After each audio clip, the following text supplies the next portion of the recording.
pass rate, that is actually students who have got E and better. So if you look at the C and better pass rate, it has increased from 73 to 74%. So it means that students, the rest of the 26% of students, they've scored either D or E. And that is really not something to go by, because once they start high school, things start to get, the pace starts to increase. If you talk of maths, the topics are increased, the level of difficulty becomes more difficult. So you'll find all students, they don't cope from that transition, primary school to secondary school. That's why even right now, most of the students, they struggle to even read and write at that level, such that the school has to organize scribes. And those scribes actually read for the students and write for the students. But that is not sustainable, because the junior school period is just 3 years. When they go to Form 4 and Form 5, they don't have that luxury of having a scribe. So that is where we lose a lot of students. Okay. I think you are giving examples, and when we were doing our intro there, we looked at statistics. Quite often, I think when you say 99.91% as the pass rate, it doesn't really show the true numbers. Yes. And quite often, and we were saying this just before we go on air, the position of Botswana Examination Council, what it means. Because for us growing up, we knew that a C, it was sort of okay, but a D and E meant failure to a greater extent. So when you talk about that transition, what exactly is it that we ought to be doing, given what you just said, to really ensure that the students that need the support, because quite often we argue about what the measure really is. Is it really the right measure? Is it really the right test? But what do we need to do to ensure that there's that seamless transition, particularly for the ones you talked about, the D's and the E's? Where possible, parents should try to sort of mix up the schooling experience. If your child has started at a private school and maybe money is not enough, they go to a government school, let it be the same in the converse. If a child has started from a government school, a primary school, you can try to get them to a public school, a private school, in the sense that in private schools, they don't look at the PSLE for admission. They will give the student their own admission test.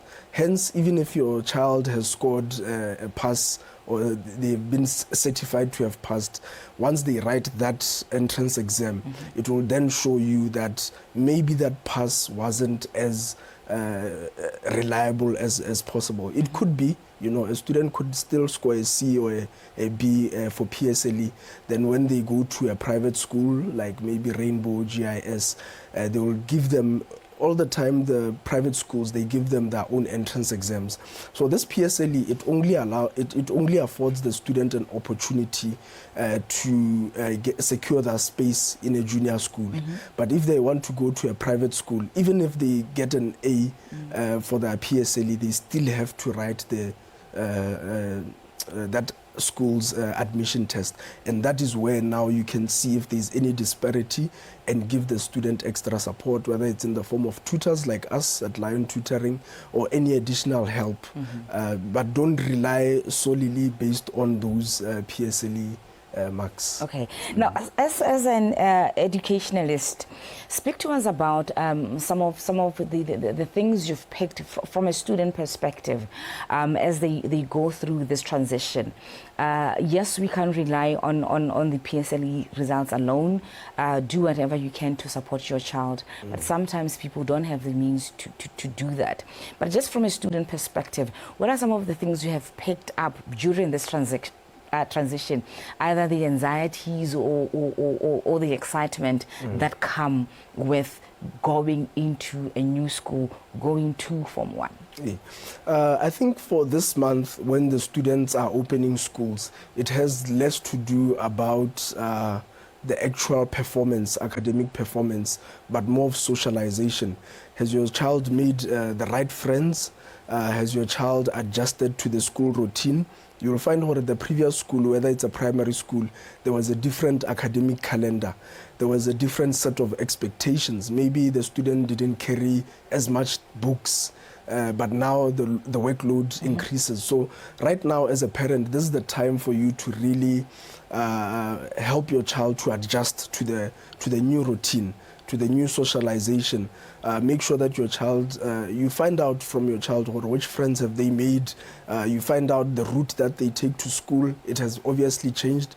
The student is going to a certain primary school, they're going to a certain junior school. This month is the month that you have to check or even the food that they're eating, is it adequate?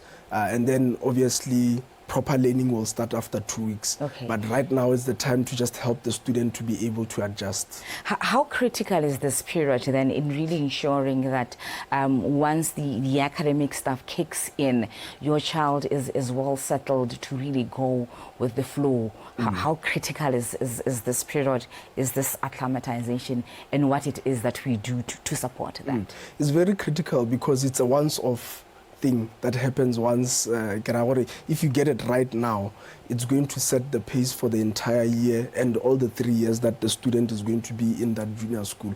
So you want to get it right the first time, because if you don't, then once they start teaching, they start learning, they start preparing for exams, if the student is still not having enough for food, not knowing how do they get that transport route to school, that can actually bring them 2 weeks or 3 weeks behind all the other learners. So as a parent, this is the time, even if it means taking at least a day off, see do they get to school in a comfortable manner, are they well settled in, and even engage with the school teachers to say, does my child have all the necessary things? And smaller things, having your child carry a water bottle. But we don't want our kids to be dehydrated, have a sun head, those kind of things. There are things that really get the child reassured. It also plays onto their psychology to say, Mom has really thought this out. She's given me an extra water bottle. She has given me a sun hat. As you're talking, when I learned that we were having this discussion today, I spoke to a few young people to say, for you, how was the transition? What is it that you were looking forward to? What is it that you were anxious about? And as they were telling me, I was anxious about, am I going to find the right friends? How are the teachers going to be? I sort of wondered, in as much as you say this is very critical, and I did get from them that there's quite a crucial point, but are we not babying them too much? Are we not mothering them too much instead of leaving them to figure out the world for themselves? Are we not delaying independence from their side? No, it's because it's a short period. It's only 2 or 3 weeks that you actually become that extra crutch that they need, or that scaffolding on the building. I get it's not there for forever, but it's really needed in that period, because remember, if your child makes the wrong friends, it's going to set the tone until they finish school. If your child doesn't know how to deal with their emotions, your child is going to be deemed as a bully. Or if your child is being bullied by another student, how are they able to deal with that situation? Conflict resolution, those kind of nuances, at the end of the day, they play into the final grade of the student. If your student doesn't know how to make the right friends, or your child doesn't know how to make the right friends, you as a parent need to really have conversations with them, especially for this period of time where they are going to make new friends. Now, you'd find most of the kids, when they get into the new school, maybe 5% of the students that were in the same primary school are with them, and they were probably not even friends. But now they're getting into a bigger school, they have exposure to students from different backgrounds, so that is the time where you as a parent can really show them the way as to, you need to make friends who have this kind of values, goals, etc. You mentioned the word nuance. Let's just talk about the differences. Earlier on, you talked about kids coming from private schooling to government schooling, from government schooling to public schooling. And I remember in Form 1, we have to scramble for Nzo, le phone, and some of these things become a sort of a shock to the system. Let's just talk about that in terms of the cultural sort of differences, for lack of a better word. How do we prepare, either crossing to the left or crossing to the right? The right, yeah. Especially crossing to the left. If a student is coming from a private school to a government school, there is a certain way they have to fend for themselves, like you are saying. You have to be in line at a certain time. If you are not there, then you know, so you need to make sure you really support your child in that phase. That's where you need to actually give them more support. Talk to your child on the way home, at dinner, you know, have a conversation with your child. What were the challenges, and try to break down how they can make a better day tomorrow. Because like I'm saying, it's just for a short period of time. Once they get, and kids, they actually, like you are saying, they're actually quite adaptable. They are quick to adapt, but you want to get them to deal with their frustrations, to know that there's something that can be done. And also conversely, if a student is coming from a government school to a private school, there are certain expectations that they need to obviously be at. And the good thing about private schools, they have orientation day. So make sure as a parent, you take a day off. Go with your child for the orientation day so that if there's something that they missed, you are able to remind them to say, this is what is the expectation, this is the new uniform, this is how you are supposed to wear the uniform, these are the books, stationery requirements, and make sure that you are able to provide that well on time so that it doesn't become an embarrassment to your child. Okay. You talked about expectation, and we know that the government is planning to introduce AI in schools, which is something that hasn't been done in schools, particularly public schools. What are your thoughts around that, and how do we then get our children? Is it something we take for granted because already they know some of these things, they're familiar with them on their own by virtue of having gadgets? How do we prepare them for that world in that sort of environment? Artificial intelligence is a very tricky topic because there's a fine line between plagiarism and using AI for your learning experience, which I do advocate because it makes things easier. Let me just give you an example. If you are a student and you are studying how the blood is being pumped around the body, back then, during our time, you only have a textbook. You can only see the diagram from the textbook. But now with AI, you can tell it to simulate a video to show how the blood is moving, and you are able to comprehend that better. But if you are given an assignment and you put it on AI, it can do the assignment for you. But it comes at a risk of plagiarism. You know, students, plagiarizing, getting the AI to do the assignment for them and make it seem that they actually did some work. And you'll find at the end of the day, the students' continuous assessment will be right up, and when they come to sit for the exam, the grades go down.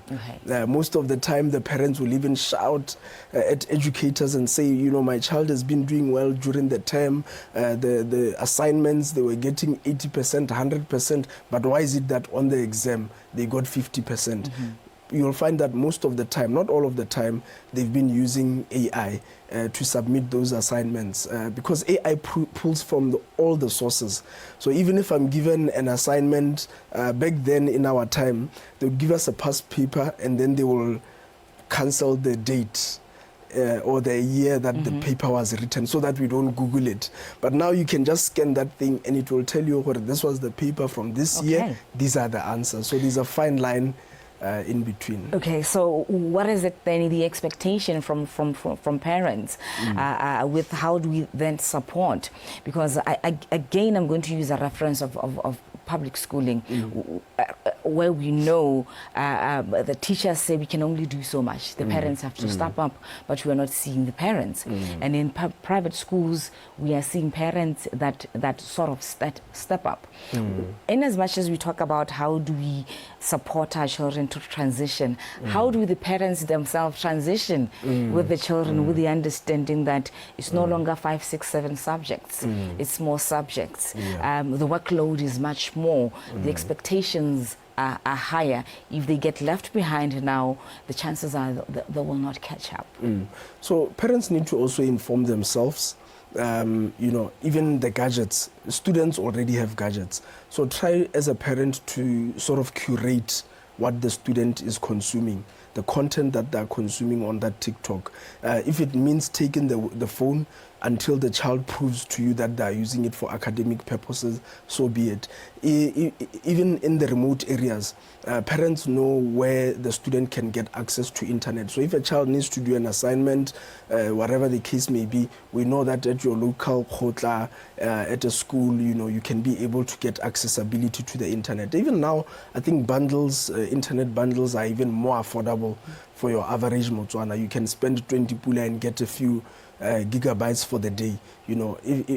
Parents can do that to support the student, and Lebone just inform themselves. Always look and check if the student is studying.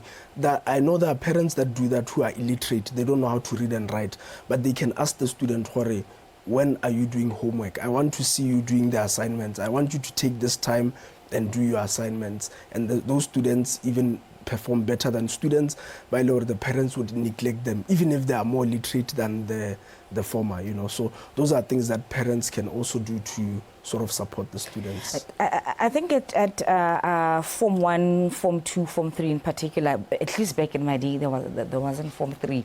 But I do know that's a time when you determined whether in home economics you loved the food and nutrition aspect, or you loved the fashion aspect. And now we talk about STEAM, STEM, whichever one.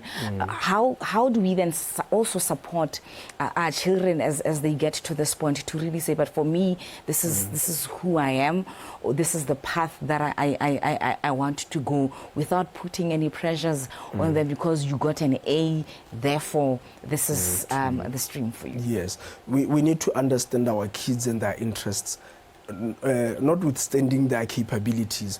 So if your child, I'll give an example with myself. I did very well in subjects like chemistry, biology. I used to get A stars, but I loved business, and it was very difficult at the time for me to tell my parents that I would want to go into the business route, because I was also doing very well. They said, no, why would you want to go for a course that is being offered locally, where you can go for this course which is being offered internationally? But right now, things have been equalized. You'd find that a fashion designer in Botswana can even make more of a living than a business graduate or an engineering graduate. Why? Because things are now more equalized. And now with the infusion of entrepreneurship, people end up doing their own businesses as a fashion designer, as culinary arts. Most of the time we're discouraged because parents would say, you want to be masape and cook in the streets. But that is not where it is. Right now, brands are even paying people to mix with the Robertson spice, or to buy Woolworths food and do, and they actually get more money than somebody who is in a profession that we deem, more desirable in society. So those are some of the things as parents that we should look at. Don't just look at your child's competence, also look at what their interests are. Take time to find out what is it that when my child speaks about, they get excited, they love talking about that thing. Maybe that is the career that they're doing. We saw this iShow Speed who came, this guy, Botswana were confused. What does this guy do? I was one of them. What does he do? But he's a millionaire by 16 years because all he does is stream. He goes into places, he shows people his experiences, and he gets paid by YouTube, he gets paid by brands. So those are some of the things now when we are going into this new era, post-COVID, that's where the jobs are.